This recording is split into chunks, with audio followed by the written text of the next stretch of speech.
Hi, and welcome to this week's episode of Extra Serving, an award-winning podcast by Nation's Restaurant News. I am your host, Holly Petre.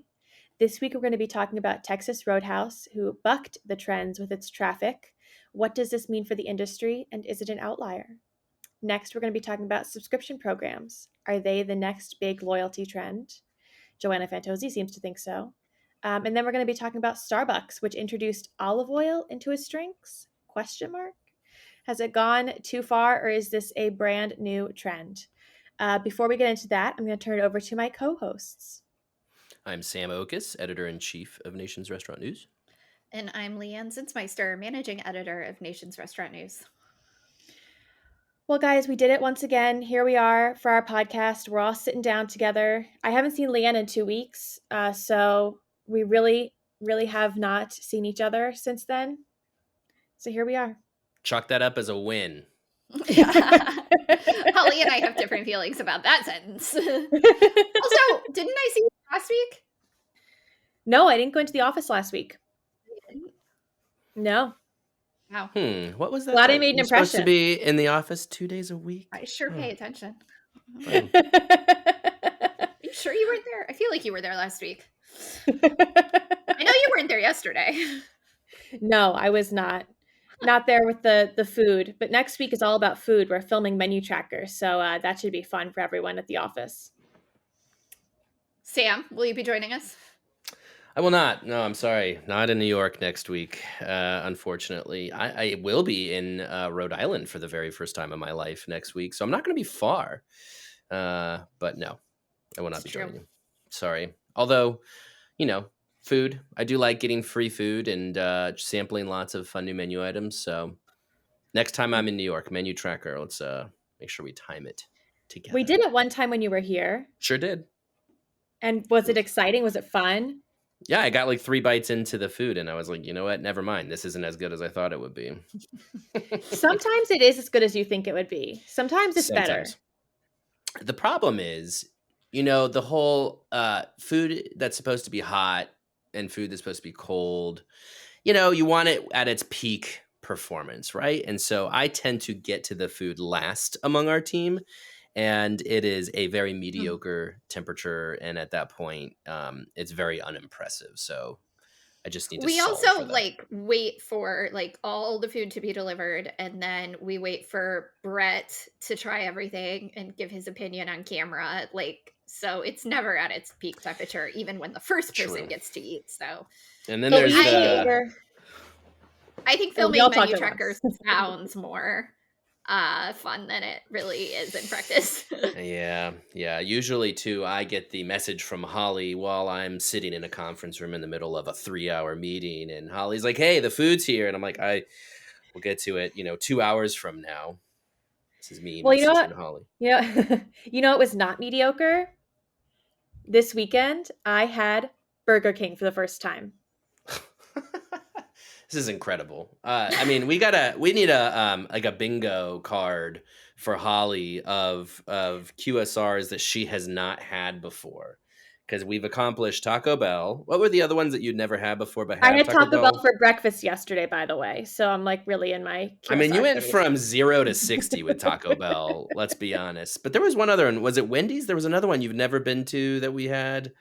Well, I had never had Wendy's before. I had never had White Castle before. I had never had Burger King before. I'd really only eaten at McDonald's and Subway. So now we're checking all of these off the list. We do need the Holly fast food experience bingo card just to encourage you to broaden your horizons, let's say. So anyway, think it's just our top 500 list. We got to work our way down. Let's just work our way down. Have you been here? What were your impressions of Burger King, Holly? Well, I had been craving McDonald's all week because we've been writing about it and we'd been talking about it. And so I was craving McDonald's for an entire week. And my mom and I were at a mall in New Jersey, and they only had Burger King. And she goes, "Do you think this will satisfy your craving?" And I said, "I think so. I kind of just want a burger and pickles." And it totally satisfied the craving. It was delicious. Do you know what I had to say about Burger King? And I think this is a compliment.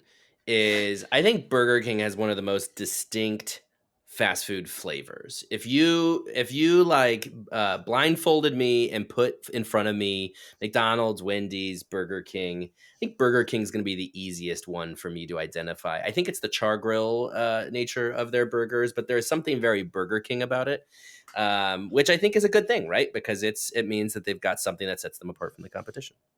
That's a video we're going to film the next time you're in New York, just so you know. Now that you've given us Ooh, this idea, blindfolding we are me. absolutely going to blindfold you and feed you a bunch of burgers. Well, Yes. as somebody who did grow up in the middle of the country, I'm sorry, Holly, the parts that don't really matter. Yes, flyover country. I have eaten at all of these fast food restaurants, and I consider myself, quite an expert. So I support that. Let's do it. We almost went to Popeyes. I was kind of craving Popeyes too, but then we chose Burger King. Just so you know. Fair enough. There we go. And I've only had Popeyes once, and it was at the office when they delivered it to us. I was there with you when that experience happened. So, bingo. Bingo. I've eaten at KFC. There's Well another done. bingo. Okay. But also Chick-fil-A. only once, and it was when they delivered it to us. I have eaten Chick-fil-A on my own. I do like Chick-fil-A. Yeah, Chick-fil-A is great. I mean, So you're like you've filled out the top 10, right? I filled out the top 10. I think you've gotten the top 10. Well, I grew up going to Subway, so that was already a given. I mean, you can't avoid Subway. I used to love Subway. I used to get double meat on their sandwiches and then the onion dressing. I'm sure it's a disgusting sandwich, but I used to get as much meat as possible and then just like the onion dressing. Subway has become my kid's favorite restaurant, and it's a very interesting experience for my wife Katie and I to suggest, hey, let's go to a restaurant. We're throwing out some casual chains where we can go maybe have a drink. And my kids are like, McDonald's, Subway. And, again, no disrespect to those restaurants. But when I want to go sit in a restaurant and have an experience, those are not the two that come to mind. So. All right, guys. So let's talk about one of our topics today. Which would you guys like to talk about first? Oh, is this like spin the wheel and talk about whatever? Yeah, it's dealer's choice. I guess I'm the dealer, so it's not really dealer's choice. Yeah, that's a weird way to phrase it. Let's start with Texas Roadhouse. You know what? Let's not go too crazy. We'll just start with Texas Roadhouse and go from there. All right. So Texas Roadhouse saw some incredible traffic numbers. The first 7 weeks of the year is how they phrased it. By the time their earnings call happened, incredible traffic numbers. I mean, they saw their highest traffic numbers ever. So, I mean, that's something in this environment where we're seeing traffic numbers, especially at casual dining chains, decrease. So what do you guys think? Is this a new trend? Is it bucking the trends? I mean, what's your read on the situation? Well, so the reason in general that we're seeing traffic decline at casual dining chains broadly is this concept of the great trade down that we talking about, because casual dining consumers are going to fast casual and QSR restaurants now for economic reasons. Texas Roadhouse, of course, that's not the case. And I think it's an example of bucking the overall trend. And I like to point at it and say, like, look, casual dining chains, like, there's hope. There are things you can do to keep your consumers coming back again and again. And some of the things that Texas Roadhouse is talking about, like reasons they think their traffic is so strong right now, have to do with some technological upgrades that they've been making over the course of the pandemic, really. For example, at every Texas Roadhouse now, customers can pay at the table. Like with the tablet, there's no longer the process of the waiter comes over, takes your credit card. It's a lot of back and forth. It all happens at the table now. Things like that just generally make dining out a more pleasant experience for the consumer. And then keeps consumers coming back to places that accommodate them in small but really meaningful ways like that. And those are changes that are being implemented also broadly. A lot of casual dining chains are making changes like that. And I think Texas Roadhouse is just the first one that we're able to point to and say, like, look, it's working. And like, what incredible timing, like, to be having your record traffic numbers. This is a 30-year-old brand. They saw more traffic in those 7 weeks than they have at any point in their history, because of just like really incredible timing with those technological upgrades. So I think it's great. I hope that it's just the first of many casual dining chains that we'll see posting numbers like that. And I think that it should be really encouraging for other casual dining companies to see that happening. I hope that other chains aren't discouraged by those numbers. I hope they're encouraged, and can see that it's really possible to bring consumers back even in this environment. Yeah, Texas Roadhouse was a top performer through COVID from a full service standpoint. Obviously, so many full service brands really struggled for through 2020 and 2021. Texas Roadhouse, I think, was definitely one of the first to really turn things around, and part of that was their willingness to pivot to off premises and to then start making these investments in technology, as Leigh Anne was talking about. And I think that's paying dividends now, that they are really up and running with sort of the modern restaurant experience now, more so than a lot of full service brands. So I'm sure that has a lot to do with it. And yeah, while yes, we're seeing a trade down happen, I think we are still seeing some waves of the customers want to get out of the house, go have an experience. There's a lot of interest still in dining out, and so I think they're probably catching a lot of that trend as well. So a lot of things going on. The one last thing I'll make a point of that I think is important here is the Texas Roadhouse executives talked about the fact that their labor is finally back up to full strength, and that is significant because on one hand, lots of restaurants, and I can't speak specifically for Texas Roadhouse here, but a lot of restaurants did sort of cut back on hours. They cut back. They had to sort of trim down the business a little bit because they were understaffed. So now they're at full strength with their labor. So if they did any of that trimming down, and again, I don't know specifically if Texas Roadhouse did that, but they're able to operate at full volume now for the first time in a few years. So that's certainly helping. But of course, with that, you also have they're probably offering a much better experience than they have been in the last couple of years. Since they're not tight on labor, they're able to, put their best people forward, create a great guest experience, which creates loyalty, which is self-perpetuating, that you just end up creating that, flywheel of that customers then come back and they have a good experience and they want to come back again. And so a lot of things working really well for Texas Roadhouse right now. And I think certainly they are a playbook to follow for other full service and casual dining chains in particular, for how to, get back up to full speed and get back to thriving like you were pre-pandemic. Well, something Alicia Kelso and I talked about on an episode of First Bite that will come out after this episode airs. But she talked about the fact that Texas Roadhouse really has an affinity with its loyal customers. Like it is a brand that people are really loyal to. And that they have this strong affinity for, that Kent Taylor really built when he was the founder, and that this company is just something that people love. I compared it to the Chick-fil-A of casual dining. Like it's just something that customers really are drawn to, and once they go there, they love it. And so it's something to be said for just having a good brand. Just Yeah, having a distinct brand. really great brand. Yeah, having a Right. distinct, great brand. Like, you know what you're going to get when you go to any of these things. There is a special flavor to it. That's same with Chick-fil-A. And, I went to yesterday a full service sports bar chain that I will not name because of what I'm about to say, but everything about it was pretty generic, right? And most people who are listening to this probably know the company if I were to say its name. But it just, all of it felt like sort of, generic prototype of American sports bar chain. The menu, nothing jumped out on the menu. All of it was just very, I guess I would just say, bland. We had a fine experience, but the point being is that with that particular brand, if you say the name, and by the way, this is my first time to that brand. So I'd never actually been there before. So this is my first time. But even before I had actually gone there, when you said the name of this brand, I would have been like, I don't know anything. I don't know what they stand for. Like, I don't know. Like, what are they good for? What are they good with? And having actually gone there, I was right. Like, there was nothing that you can hang your hat on. And I say all that because you're right. Texas Roadhouse, I knew exactly before my first visit to Texas Roadhouse many years ago.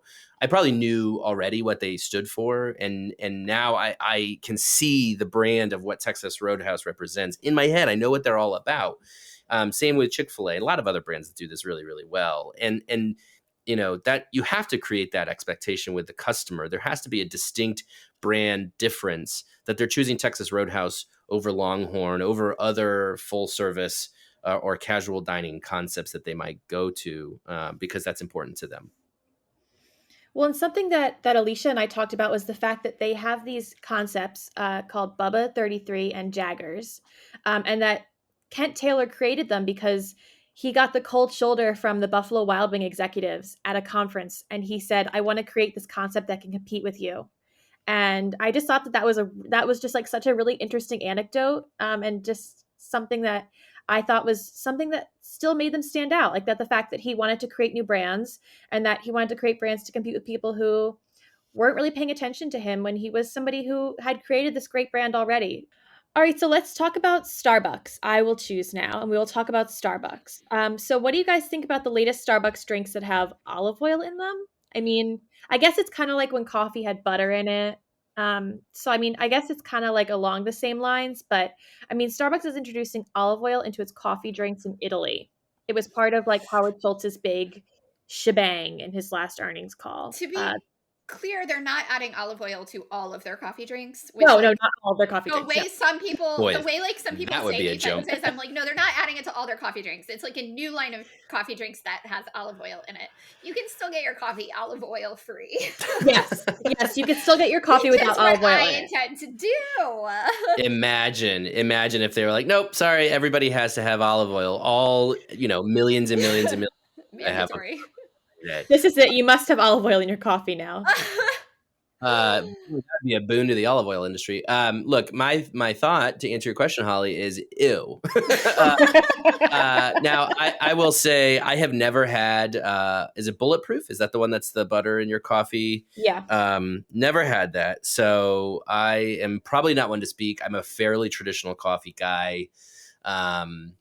Just a little bit of almond milk is all I take in my coffee, or sometimes I'm happy to drink it black too. So I don't need all these crazy extra add-ins. Here's the thing I'll say about this.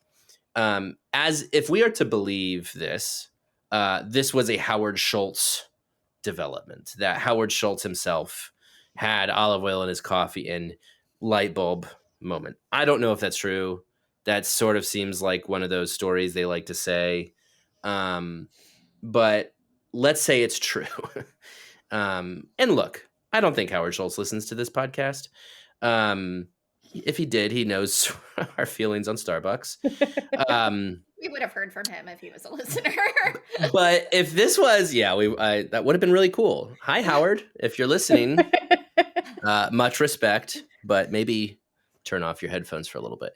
I just feel like, and I'm maybe a little cynical to the whole, I'm a billionaire, therefore I have genius idea that you will all follow. Not a big Elon Musk fan, let's say that. I just think this strikes me as sort of an ego trip from Howard Schultz, sort of I had a light bulb moment of olive oil and coffee, therefore we shall put it on the menu and everybody will love it because I alone know what is best for coffee. That's kind of my impression of how this is all, at least how they've positioned it as Howard Schultz's big idea.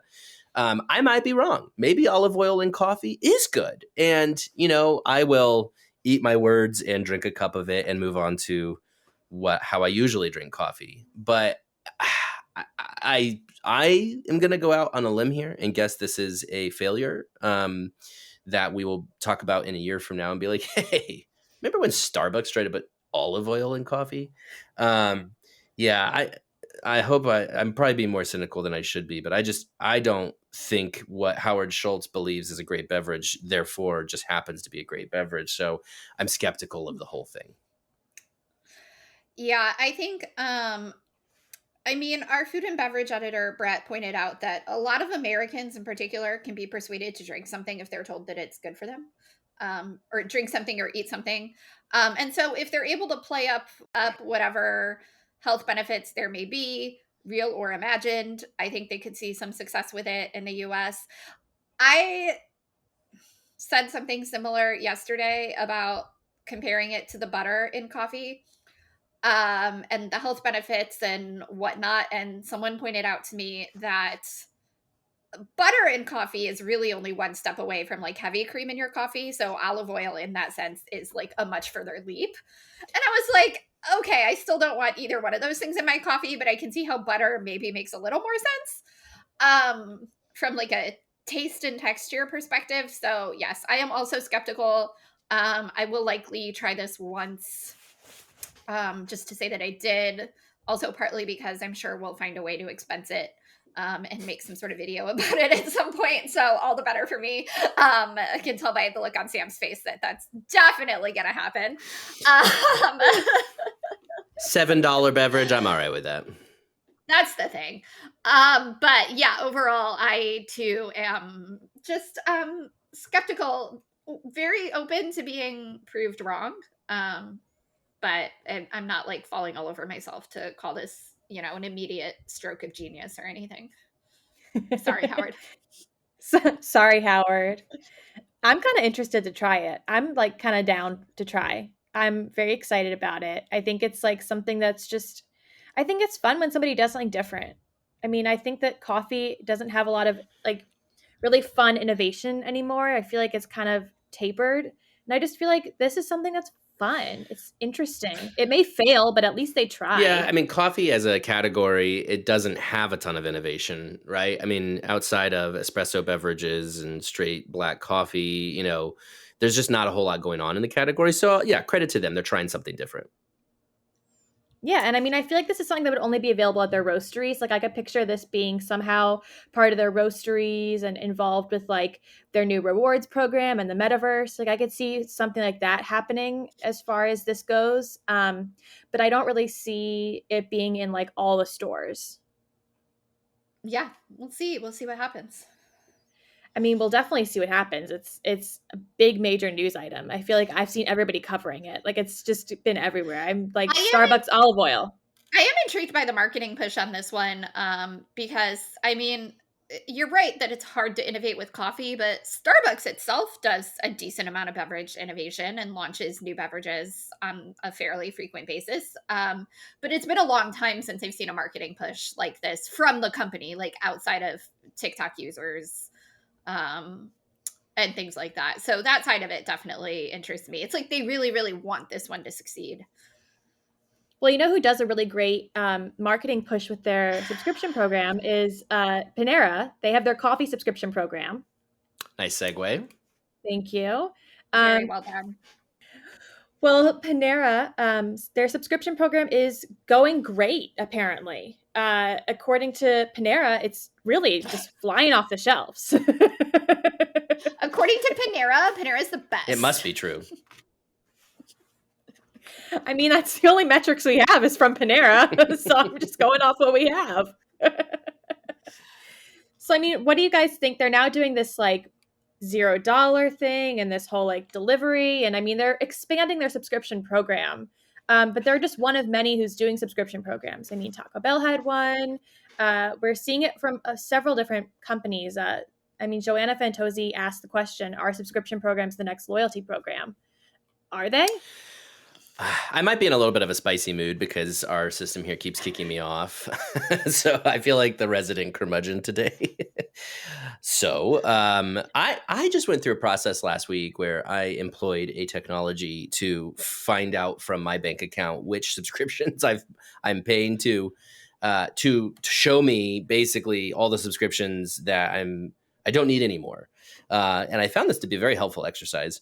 Encourage everybody to do it because there are so many subscriptions out there.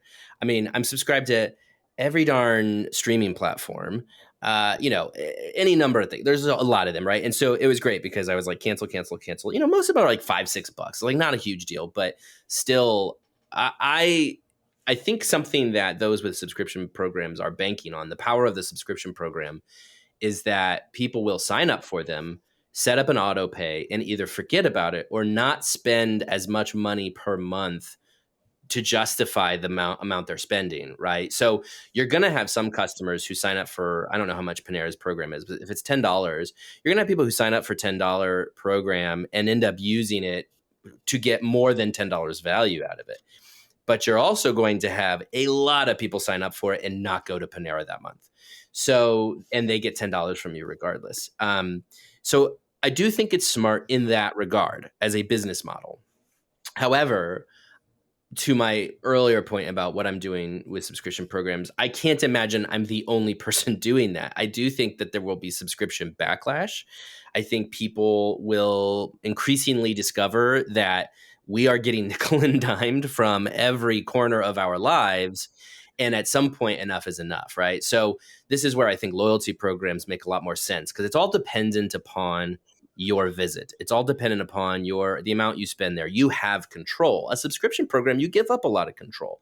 So I think my attitude toward this is more from the consumer standpoint to say, I don't know that that's going to be popular with everybody, / down the road, you're going to find out people are kind of over it.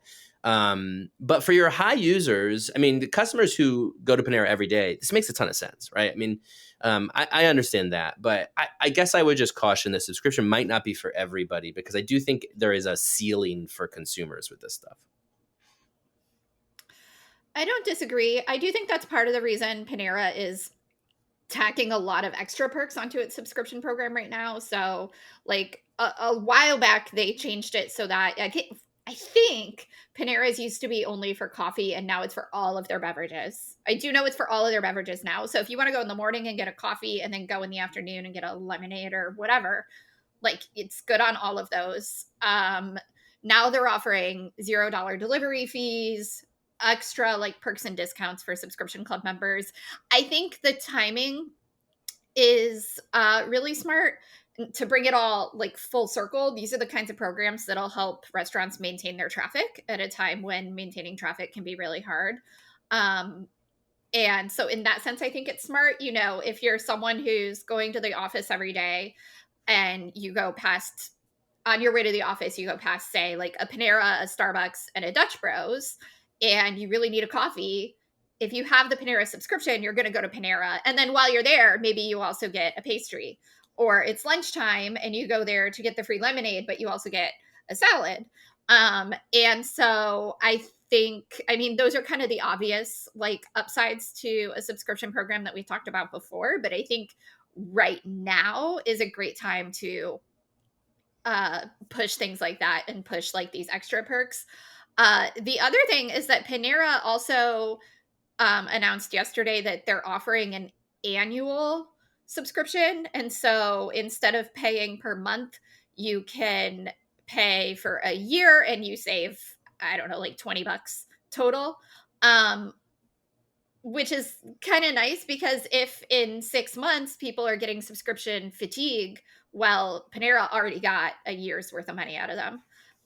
Or like, even if the novelty wears off at some point, like, well, you know, maybe they used it for 4 months, but Panera got 10 months worth of fees out of them right off the top. So I think a lot of things about the timing and the particular things that Panera is doing are really smart. And we've been talking a lot about loyalty programs broadly lately. And I think this is just another way right now that restaurant companies can implement them. I mean, if there was a Panera on my way to the office, I would be getting that subscription program in a heartbeat, in less than a heartbeat, because Starbucks is so expensive. Yeah. Yeah. I mean, it does make a lot of sense. I mean, there are any number of ways in which, you know, I like the streaming platforms. I mean, if you find yourself, well, here's an example. I tend to rent a lot of kids' movies on Amazon, because my kids, when they need to see a specific movie, they need to see that specific movie right then. And if it's not on any streaming platform, well, then I got to rent it, right? I might as well just buy the thing, because they're going to ask to watch it another time. I never learned my lesson. But the point is like, if you have an opportunity, if you know you're going to give frequent business to a thing, like you could pay this much or you could pay this much. And if you can clear this much in terms of your frequency, this is a terrible analogy. Like, do it. Like, what? It's also terrible for an audio format. Yeah, because I'm doing hand gestures. I am in a spicy mood. This whole thing, I'm throwing in the towel. I don't know why I'm on this podcast. Leigh Anne has given all the value on this podcast. I have provided nothing.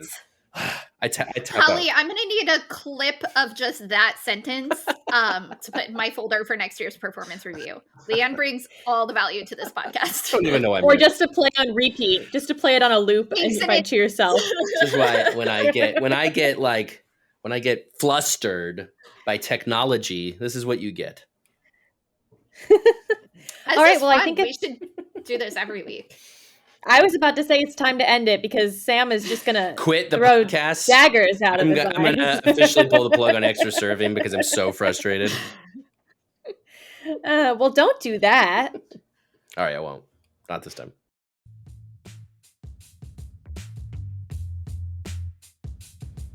This week's guest is Carl Bachman of Smashburger.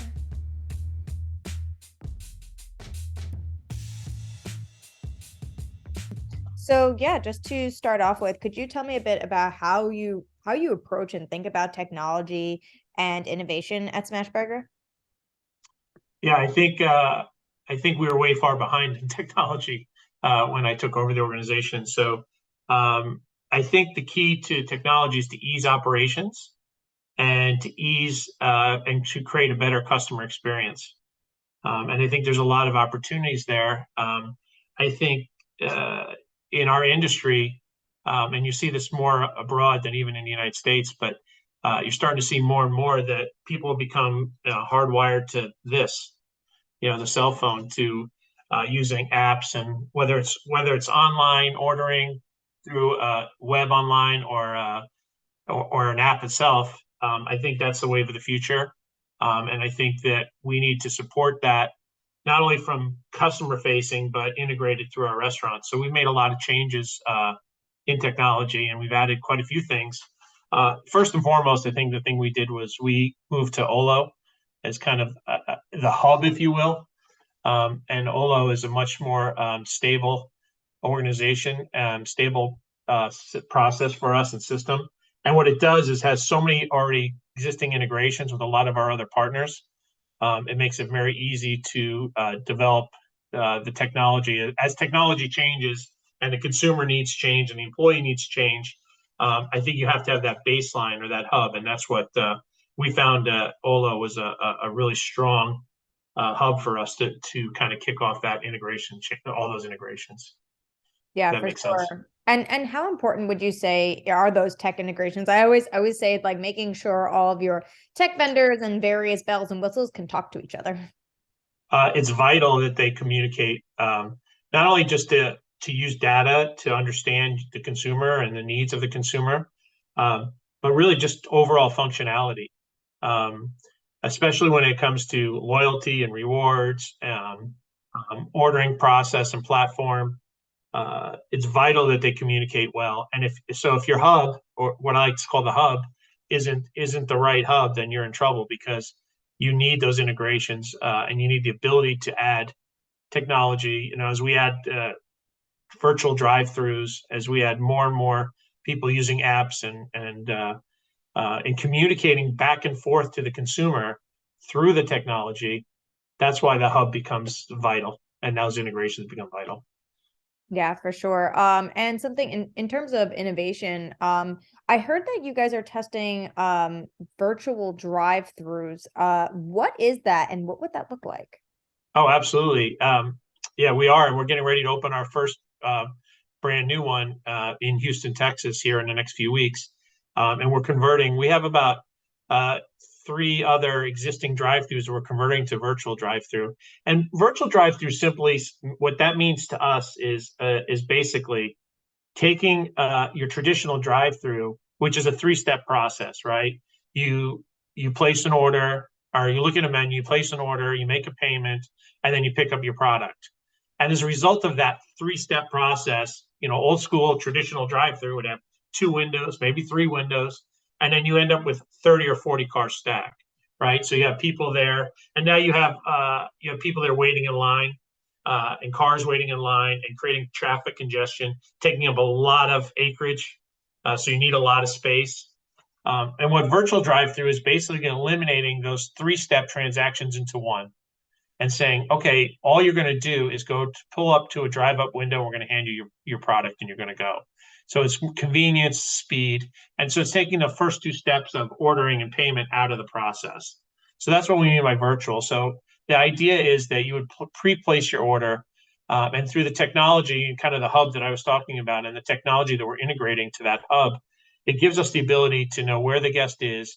It also gives us the ability to know how busy the restaurant is. Remember, at Smashburger, we cook everything to order. So it's not as convenient as a drive-through where people pre-cook and hold product and just dole out product that's under a heat lamp or in a warming drawer. We cook to order. So in order to cook to order and create less hassle for the consumer, consumers want things quickly, hot, fresh. This virtual drive-through gives us that opportunity. So we're able to communicate and see the flow of the kitchen. So we're able to go back and give a time to the guest to say, show up at this exact time in the drive-through window, we'll hand you your food. And the result of that is you maybe have a 2 or a 3 car stack in a drive-through as opposed to a 30 car stack in a drive-through. So there are concepts looking at this. A lot of concepts are doing it already. And we believe that's definitely the way of the future. And what that does is give you the ability to be more competitive because you can build smaller restaurants on smaller acreage, smaller footprint. So it's more efficient in that sense as well. And what it really does for us, because we believe in hot and fresh, cooked to order every time, it gives the guest that experience that they're going to have. We're going to know exactly when our food is going to be done, and we're going to time it for them to show up when the food is done. That's what virtual drive-through is all about. Oh, great. Okay. So would somebody place the order on the app ahead of time then? Yeah, they would place the order on the app or online, and they would just pick that they want that drive-through option. And if they pick that drive-through option, then we would give them a time. Again, through our technology, we look into our KDS systems, see what the run rate of time is currently based on the flow of the restaurant, how slow or busy the restaurant is at that exact time. And we would give a time back to the guest and say, okay, show up at this time based on your order, and your food will be hot and fresh and ready to go. And are you working with a specific vendor on that, or? Well, yeah, we're working with quite a few different vendors. Curbit is a new vendor that we're working with to help us with that. So Curbit is one. And obviously, again, one of the reasons why we went to Olo was to make sure we have all the integrations that would work with that. And so that's one of the main vendors. But a lot of technology that we're working on third party, but also internally as well. Mm-hmm. And I'm curious, what would you do kind of if someone thought it was a regular drive-through and pulled up and tried to order? I think that's a possibility. We will be prepared to take that order if necessary. But the way we're delineating the virtual drive-throughs, it'll say it's a mobile app pickup lane only. So we think the communication will be there. And I also think it's something that's going to grow over time. We're not the only company out there thinking that this is the wave of the future. I think you're going to see it more and more. I can give you a Starbucks example. If you go to a Starbucks, the Starbucks that I happen to have gone to has both a regular traditional drive-through line that goes on one side of the building, and then they have another mobile app pickup line on the front side of the building. You can go through the mobile app pickup line, get your product, and the person waiting in the drive-through hasn't even moved yet. So people are going to start learning. We're going to be training the consumer, and the consumer's told us what they want. So now we're responding with the technology, and that'll train the consumer to change. So I think that may happen a little bit in the beginning, that we would be able to take that order if necessary and maybe move them to a curbside pickup so that other people aren't impacted. But I think the consumer is going to learn quickly and adjust quickly. For sure. Something I find interesting, like you said, like other brands are experimenting with this, but something that I am seeing with maybe some of the larger brands is multiple drive-through lanes, where you'll have like the mobile pickup, the regular drive-through, or maybe a specific drive-through just for if you're a third-party delivery driver. Why did you decide not to go that route and sort of maybe more simplify it? Well, basically because we're trying to keep our footprint smaller. So everybody was looking, especially after COVID, everybody's looking for drive-throughs. So you're competing with all those big box vendors that build 3,000, 3,500, 4,000 square foot buildings. They need a lot of acreage of land to take the car stack. And for us, this gave us an ability to get into markets that maybe others wouldn't go into. And it's kind of makes it a little bit easier for us to compete. All of us in the industry are competing for those same drive-through spaces. So we realized we can put a smaller footprint and maybe be an end cap of a strip center or even a walk-up window in an urban setting that maybe a bigger box player couldn't do. So it gives us a competitive advantage to build smaller, more efficient space. And that's really important for both our corporate restaurants, but also our franchisees. It gives them an opportunity to compete. It's very hard for a franchisee to compete with a big corporate giant. And this gives our franchisees that opportunity as well. Okay, yeah, that makes sense. So it sounds to me like a lot of your tech and real estate innovation is all about efficiency. Would you agree with that? Absolutely. From back of the house to the front of the house, we've added cubby systems so that our aggregator pickup drivers don't have to interact and wait in a queue line. They can just come in and grab their food. So all our innovations is about convenience, speed, efficiency. Today, to be successful, you have to take an omni-channel approach to your business. And so you've got to have a drive up element or a drive through element. You've got to have a pickup element, a takeout element, a dine in element. And even in our case, I believe fast casual will have to start having a full service element in some cases. So I think in order to win in today's environment, you need to be able to give the consumer what they want. And there's a lot of different dining experiences that the consumer is demanding in today's world. So I do think that that's a big change, and you're going to see it more and more. So all kinds of technology is designed for guest and employee efficiency. Yeah, omni-channel definitely is the buzzword of the moment for sure. That's what we're hearing a lot as well from all kinds of operators. I do like that you mentioned that's not necessarily just even kind of going fully into to the efficient tech forward. I just want to order my food on my phone and pick it up. But also the opposite, that some people want to do dine-in. Have you found that you are sort of investing in that end of things as well? Yeah, so we were at about 65% dine-in pre-pandemic. During the height of the pandemic, even though it was one of our best sales growth years, we were at 1% dine-in. So we knew that the world was changing, but we also knew that eventually people were going to want to come back out and be in a social environment. So I think you need to have all those pieces, like I said. So yes, we've changed some of the experience in the dining experience and elevated that as well for guests who do want to have that social interaction and dine-in experience. And we're seeing dine-in growth month over month. People are starting to come back to the restaurants, not at the same rate as we were pre-pandemic, but it is growing. So it's a big part of that. I guess it gets the buzzword is omni-channel, but it's become the buzzword. But really, what you're trying to do is meet all different kind of consumer needs. And I think there is a big need for consumers to have a sit-down experience as well in our dining rooms where there's social interaction. A lot of pent-up demand for that after the last few years. So, and as the workforce starts working hybrid and coming back into the offices and coming back into the cities, we're seeing a slow resurgence of dine-in need.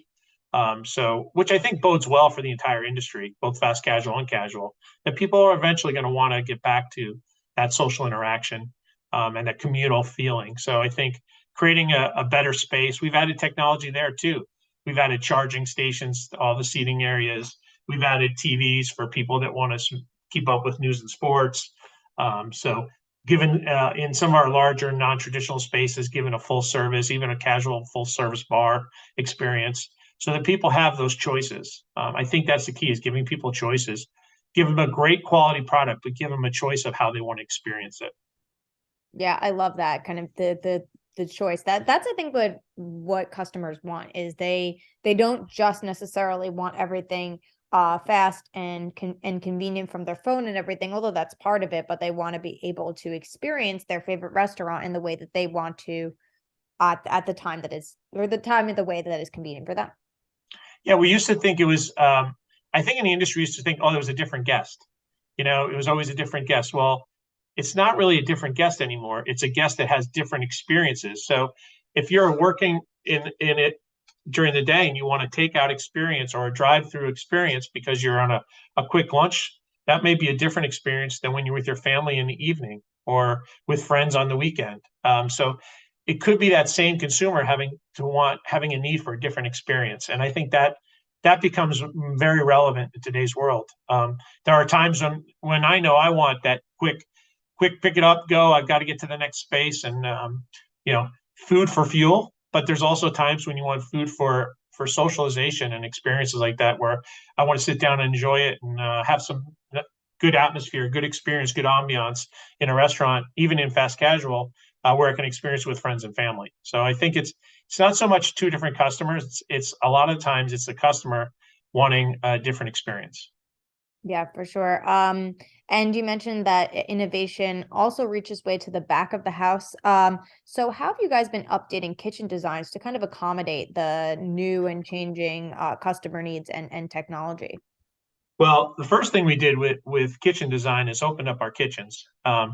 Transparency is important in today's world. People want to see what they're eating and see their process. So we lowered our counters. We made them a little bit more industrial look, of the kitchen feel to it. So it's like a chef studio kind of philosophy. We want people to see, what's unique about Smashburger and how we smash. We hand smash every burger, and so that's kind of a fun, unique kind of showmanship. So that's the first thing we did, because I think the consumer gains confidence when they see that truly are cooking their orders fresh and seeing the process. Also, we've added KDS screens, more screens, so it's more convenient. We've tightened up our kitchen so there's less steps for the cooks. We've changed some of our prep processes so that we can manage that, spend a little bit less time with prep and a little bit more time just executing production. So that's some of the things we did. But I think the big thing was the way we've changed the KDS screens so that our employees can have an easier time mitigating.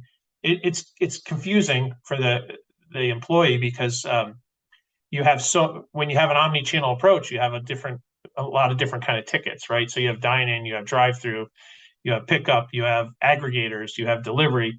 So really putting enough screens in there and giving them the ability to understand the differences of those orders is really helpful. And giving them the technology and the bump bars and the KDS screens, which have been around a long time, but they're evolving to really help them. And then we added a cubby system to our kitchens, which is really helpful, and gives the ability for our staff to pre-package or package up orders are ready for delivery or for aggregators picking up, and put in a cubby system, and even our individual guests. Because again, we talked about same guest, different experience. You may want to come in and grab your food and go. You may want to come in, sit down and eat your food.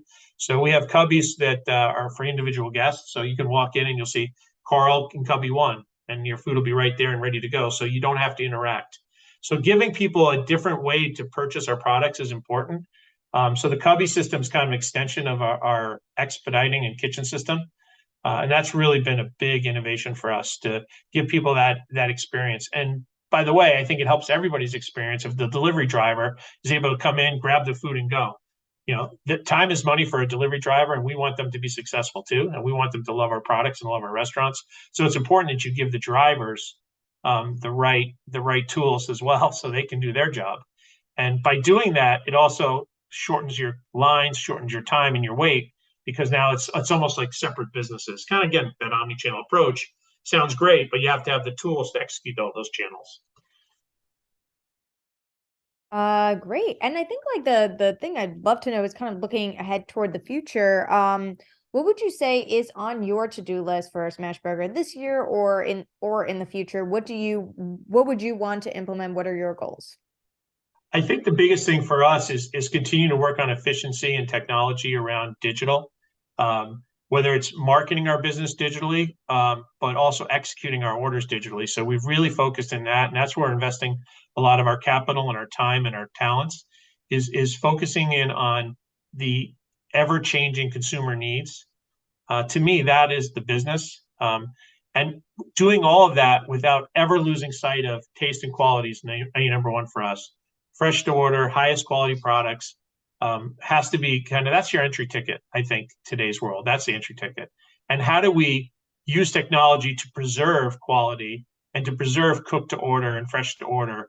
Because I think the consumer is demanding, and they're going to continue to be more demanding. So we have to move quicker and try to stay ahead instead of falling behind. So I think that's how technology integrates into it without losing track of the entry ticket. And the entry ticket is you have to have great food, great quality ingredients, We're partnering with a lot of different companies.